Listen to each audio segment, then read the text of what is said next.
इसके पहले भी कथा हो चुकी है। पहली बात आवत यही करे अति कठिनाई। राम को महाराज भजिए, राम आइए बैठिए, कथा सुनेंगे जाकर। महाराज भगवत कार्य करना कोई छोटी मोटी बात नहीं है। हम लोग सोचे कि गोपाल भैया कथा करवा रहे हैं, इतना तो हम भी कर सकते हैं, इतना तो हम भी कर सकते हैं। लेकिन जो लोग ये सोचते हैं वो केवल सोचते ही रह जाते हैं। लेकिन हमारे भैया तो प्रतिवर्ष कार्यक्रम करवाते हैं। क्यों? क्योंकि हरि की बड़ी वाली कृपा है उनके ऊपर। इसलिए महाराज एक बहुत बारीकी से हमें विचार करना है कि संसार के कार्य करना आसान है। आज प्रथम दिवस है, थोड़ा सा हम लोग समझ लें, फिर भागवत में प्रवेश करेंगे। और वैसे भी आप लोगों ने भागवत कथा बहुत सुनी है ना?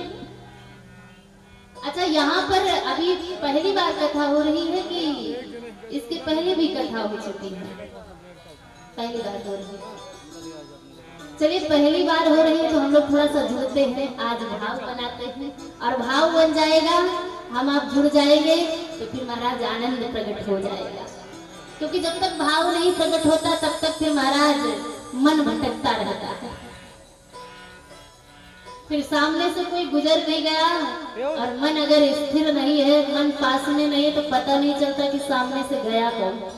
कभी कभी ऐसा होता है ना कि हम लोग कभी कभी इतना किसी चीज का चिंतन करने लग जाते हैं कि आंखों के सामने से कोई गुजर जाता है तो पता नहीं चलता, बल्कि आंखें खुली रहती हैं। तो कभी विचार किया कि ऐसा क्यों हो रहा है? तुम्हारा जब तक मन एकाग्र नहीं हो, और कथा के लिए महाराज, भक्ति के लिए, भजन के लिए, तो भाव का होना बहुत जरूरी है। इसलिए कहते हैं भक्ति बहुत कठिन है। आप लोग मानते हैं ना भक्ति बहुत कठिन है? अच्छा, कितने लोग मानते हैं कि भक्ति करना बहुत कठिन है? हाथ ऊपर कीजिए। है कठिन है? भक्ति करना आसान नहीं है। क्योंकि कहते हैं जिसके जीवन में भक्ति होती है तो भक्ति के पीछे पीछे मुक्ति चलती है। चलती है ना? मुक्ति का मतलब क्या है? जो हमें हरि चरणों से जोड़ दे, जो हमें हरि चरणों में स्थान प्रदान कर दे, उसी का नाम मुक्ति है। फिर ये संसार में आना जाना जब बंद हो जाए तो समझ लेना हमारी मुक्ति हो गई है। और आप हमेशा महाराज, आज ही नहीं कथा सुन रहे हैं, हमेशा इस बात का चिंतन करना कि जिसके जीवन में भक्ति होगी उसे मुक्ति जरूर मिलेगी। परीक्षित के जीवन में भक्ति थी तो मुक्ति अपने आप प्रकट हो गई। लोग कहते हैं परीक्षित को मुक्ति मिली, तो हम लोगों ने तो कई बार भागवत सुनी, हम लोगों को क्यों नहीं मिल रही? मिलनी चाहिए महाराज। इतना सारा पैसा खर्चा हो रहा है, इतनी मेहनत, इतना परिश्रम। अभी परीक्षित जी ने तो ये सब कुछ किया ही नहीं था। सुखदेव जी का आगमन हुआ, 7 दिन कथा सुनी, मुक्ति मिल गई। तो कभी कभी घर में बैठकर जब घर के कार्यों से समय मिले तो कभी कभी एकांत में बैठकर विचार कीजिए, कभी चिंतन कीजिए कि ऐसा क्यों हुआ और हमारे साथ ऐसा क्यों नहीं हो रहा। हमने तो लाखों बार मंदिर, अयोध्या भी गए, वृंदावन भी गए, काशी विश्वनाथ का भी दर्शन कर रहे हैं, लेकिन इधर तो महाराज मन ही नहीं लग रहा है भगवान के चरणों में। कभी कभी विचार करना। तो मैं आपसे निवेदन कर रही हूँ कि जहाँ भक्ति होगी तो भक्ति के पीछे पीछे मुक्ति भी होगी। और इसीलिए मैं निवेदन कर रही हूँ कि भक्ति करना आसान नहीं है। जो लोग अपने आप को भक्त कहते हैं कि हम भक्त हैं भगवान के, फिर भी महाराज कभी कभी उनके जीवन को देखिए, इतना उथल पुथल रहता है, इतना अस्त व्यस्त रहता है कि लगता है क्या ये सच में भक्त है कि दिखावे भर का? क्या ये सच में भक्ति कर रहा है या नाम मात्रा की भक्ति है? महाराज जहाँ दिखावे की भक्ति होगी वहाँ मुक्ति तो नहीं आ सकती है। हाँ, दुनिया भर के झंझट जरूर आ सकते थे। आदरणीय श्री तुलसी बाबा मानस में वर्णन कर रहे कि भक्ति का मार्ग कैसा है। ये भजन की जो प्रक्रिया है महाराज, ये है कैसी। आवत यही सर, मानस पढ़ते हैं ना आप लोग, श्री रामचरित्र मानस पढ़ा करिए महाराज, मार्गदर्शन होगा। मानव जीवन में कोई एक उपदेश, एक रास्ता मिलेगा कि इसको जिया कैसे जाए। आवत यही सर अति कठिनाई,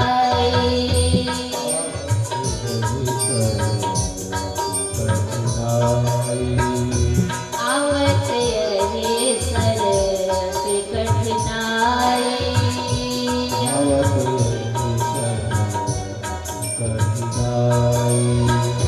राम कृपा बिन आव न जाए।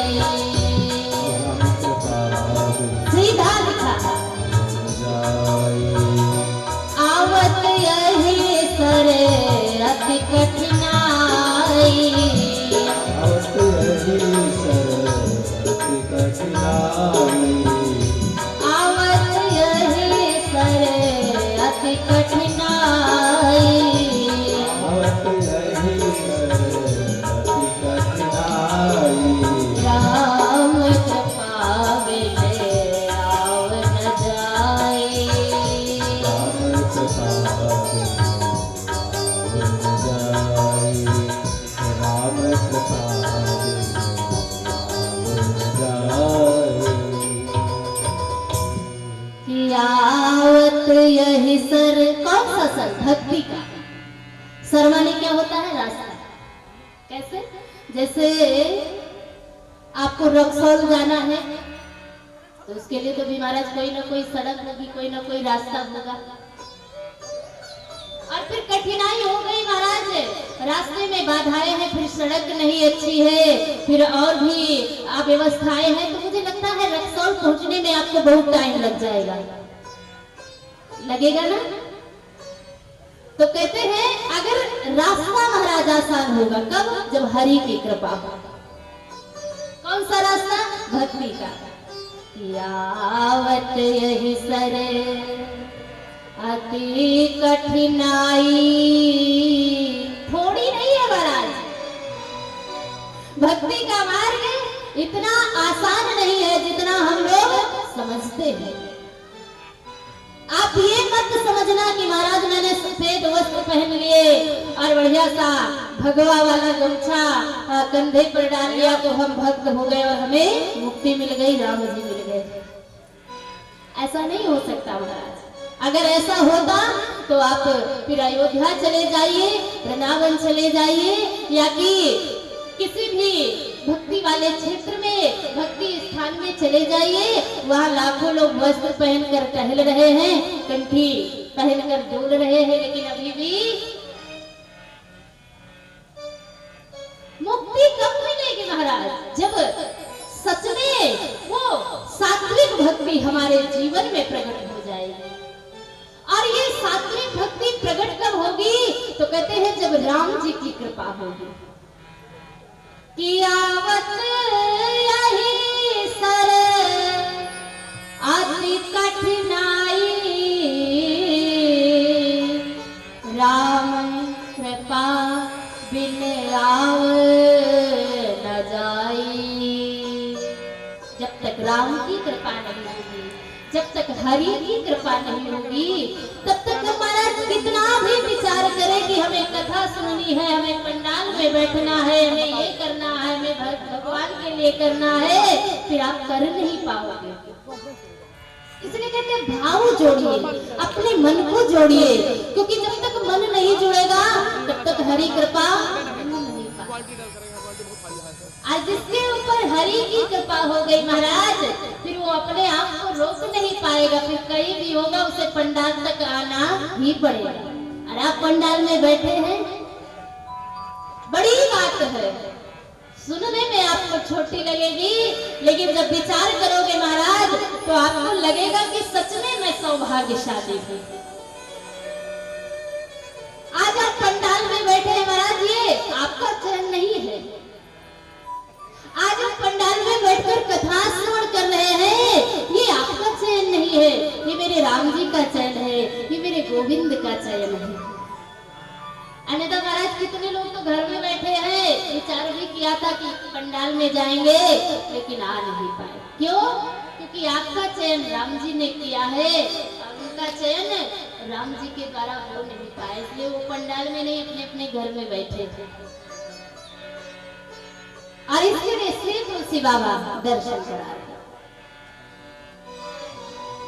अति हरि कृपा जाहि पर होई, अति हरि कृपा जाहि पर होई, अति हरि कृपा जाहि पर होई, हरि कृपा जाहि पर होई, पाव दे मार्ग सोई, पावतिया मारत सोई, अति हरि कृपा जाहि पर होई, अति हरि कृपा जाहि पर होई, पाव दे मार्ग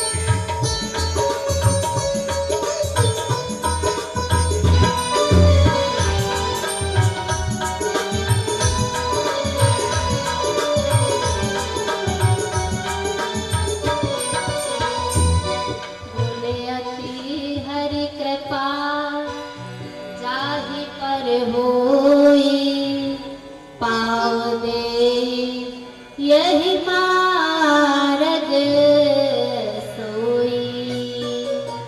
इसलिए मैंने बताया महाराज, हरि की कृपा नहीं होगी तो ना आप भक्ति कर पाओगे ना कथा श्रवण कर पाओगे, और सब कुछ कर सकते हो, लेकिन भगवत कथा भगवत कृपा से आप श्रवण कर पाओगे। कभी कभी होता है ना महाराज, हम पंडाल में बैठ भी जाते हैं, लोग कहते हैं कथा में मन नहीं लगता। और कथा में मन लगेगा कैसे महाराज? हम कभी अध्यात्म लेकर उसको पढ़ेंगे नहीं, कभी मानस नहीं पढ़ेंगे, कभी गीता नहीं पढ़ेंगे, कभी भागवत नहीं पढ़ेंगे, तो मन कैसे लगेगा महाराज? मन को लगाने के लिए तो चिंतन बहुत जरूरी है, और जिसका चिंतन हम निरंतर अपने जीवन में करते रहेंगे, मन उसी जगह जाकर बैठ जाएगा। इसलिए कहते कभी कभी समय मिले तो फिर कथाओं को भी श्रवण कीजिए, ग्रंथों को भी श्रवण कीजिए, भागवत को भी श्रवण कीजिए। क्यों? क्योंकि यही मुक्ति का मार्ग है। इधर तो मन ही नहीं लगता। अब हम लोग दिन भर मोबाइल चलाएंगे, लोग कहते हमारे पास टाइम नहीं है। अच्छा, मैं कैसे मानूं कि आपके पास टाइम नहीं है? मोबाइल चलाने के लिए आपके पास टाइम है, और दुनिया भर के जो काम है उनको करने के लिए टाइम है, केवल कथा सुनने के लिए टाइम नहीं है, केवल भगवत चर्चा में बैठने के लिए टाइम नहीं है, केवल राम जी को सुनने के लिए हमारे पास टाइम नहीं। क्यों? क्योंकि ये महाराज बहुत कठिन है, और टाइम रहेगा भी तो भगवत कृपा नहीं हुई तो फिर महाराज वो भी कहीं ना कहीं आपको व्यस्त कर जाएगा। इसलिए मैं निवेदन कर रही हूं कि अति हरि कृपा जाहि पर होई, पाव दे यही मार्ग सोई। वही आ सकता है महाराज, कौन?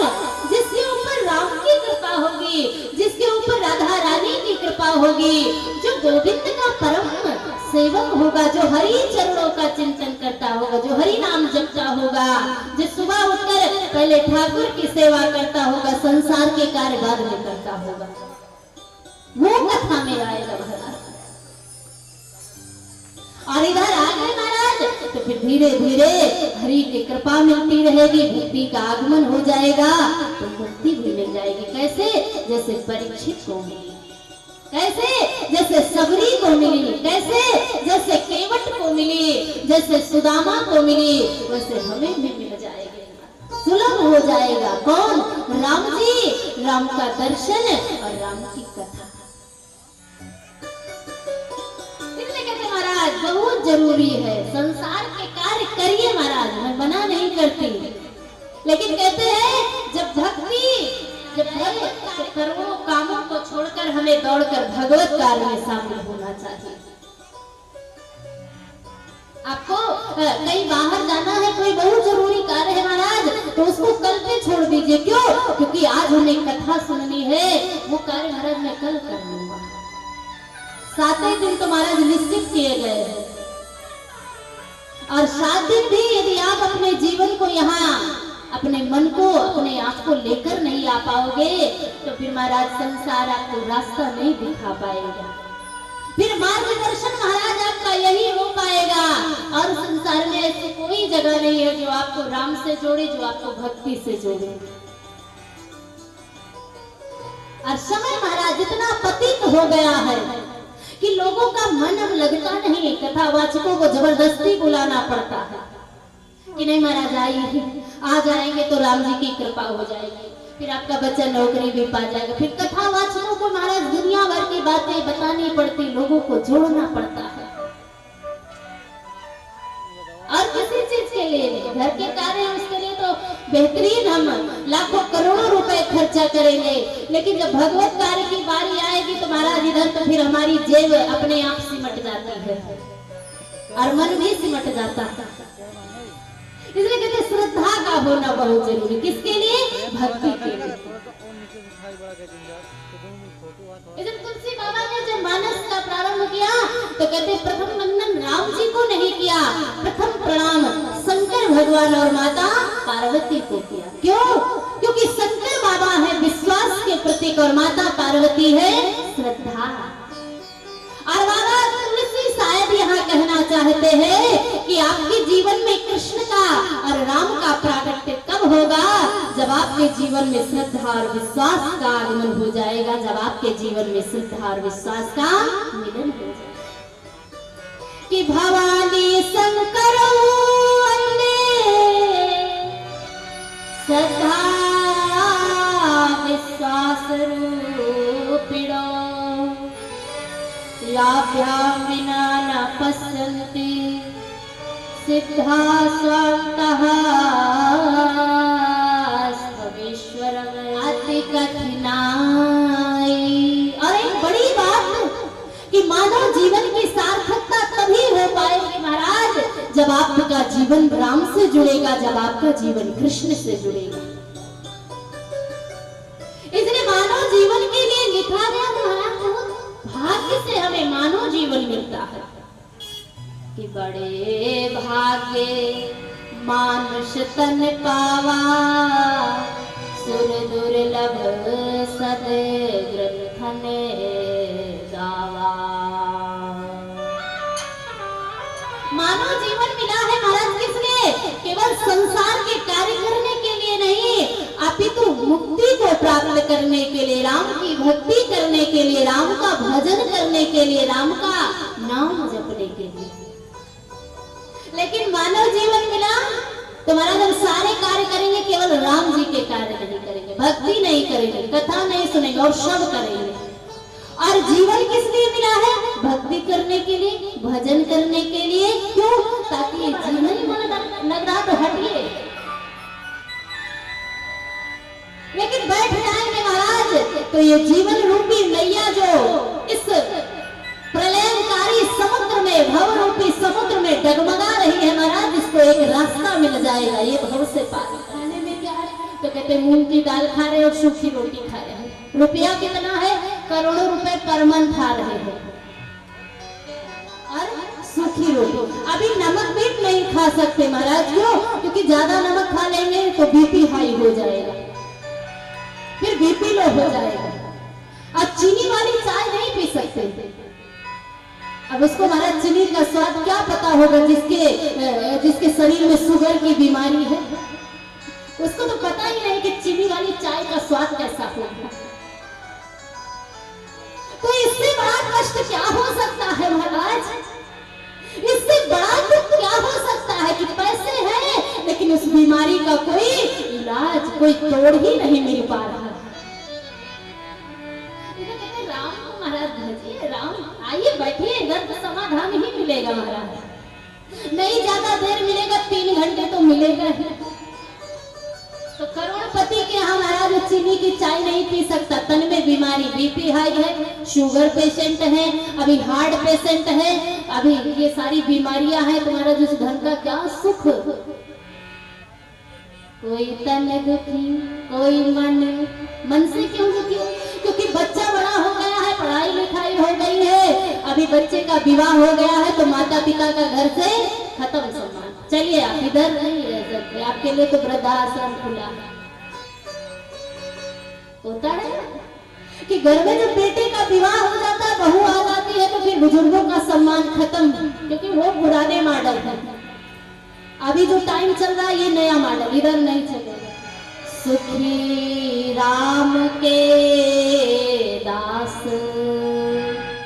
कभी आइए महाराज वृंदावन, कभी अयोध्या आइए, देखिए राम भक्तों को महाराज कि राम नाम की कंठी लेकर जप रहे महाराज, उनका तो जीवन ही भवन पहुंच गए, रामलला के सामने बैठ गए, फिर सारी चिंताएं खत्म, फिर राम को भजना, राम को गुणगान, राम को जपना। इसलिए मैं ये निवेदन करने नहीं आई हूँ कि महाराज आप परिवार छोड़ दीजिए, आप संसार छोड़ दीजिए, आप बच्चों को छोड़ दीजिए, ऐसा मेरा बिल्कुल कहना नहीं। मेरा सिर्फ एक कहना है कि परिवार में रहिए, बच्चों के साथ रहिए, संसार में रहिए, संसार के कार्यों को कीजिए, लेकिन उनको करते करते यदि आप परमात्मा को भूल जाओगे तो मुझे नहीं लगता फिर मुक्ति मिल पाएगी, या इस भाव से हम मुक्त हो पाएंगे। कि कबीरा सब जग निर्धना, धनवंता नहीं कोई। कबीरदास धनवंता स्वयं जानिए, जाको राम नाम धन होए। क्योंकि राम नाम धन होगा तो महाराज ये लौकिक सुख तो चलिए ठीक है, लेकिन अलौकिक सुख आपको मिल जाएगा, परलोक में आपको स्थान मिल जाएगा, हरि चरणों में आश्रय मिल जाएगा। कब? जब राम नाम रूपी धन आपके जीवन में हो। इसलिए संतों ने निवेदन किया है, आइए दर्शन करते हैं। अमृत है हरि नाम जगत में, आज तो सारे पदार्थ महाराज जो आपकी बीमारियों को ठीक नहीं कर पाएंगे, लेकिन राम नाम एक ऐसा तत्व, एक ऐसा पदार्थ है, एक ऐसा रस है कि एक बार पान कर लेंगे तो फिर महाराज सारी बीमारियां, सारे झंझट खत्म हो जाएंगे। अमृत है हरि नाम जगत में, इसे छोड़ विषय विष पीना क्या, हरि नाम नहीं तो जीना क्या, हरि नाम नहीं तो जीना क्या, हरि नाम नहीं तो जीना क्या, हरि नाम नहीं तो जीना क्या, हरि नाम।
तो विश्वास इस